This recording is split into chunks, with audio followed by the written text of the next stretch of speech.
البنت زينوبة التركية اللي قدامكم ديت فاجئتنا بطريقة عمل الايس كريم بمكون واحد بس، وبصراحة استغربت من الطريقة، بس قلت ليه ما نجربهاش ونشوف النتيجة عاملة ازاي. وبس كده، كل اللي عايزه منك تتحمس معايا، ويلا بينا نبدأ الفيديو بتاعنا. أول خطوة هنقول بسم الله، وهنحتاج برتقال من غير بذر ونبدأ نفصصه بالطريقة دي.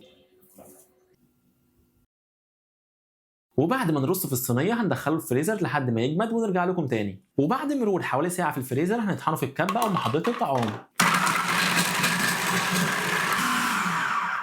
وبعد ما نطحنه بالشكل ده، وكده كل اللي عليك تقول بسم الله وتبدأ تاكل.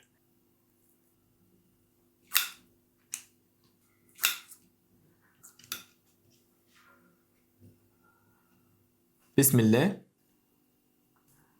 انا عايز اقول لكم مبدئيا كده من ناحيه الطعم، هو طعمه زاعق قوي وكمان دلع جدا، واثناء الاكل بتلاحظ ان فيه قطع من قشر البرتقال الابيض بتضايقك في الاكل، وكمان محتاج مجهود قوي في الطحن.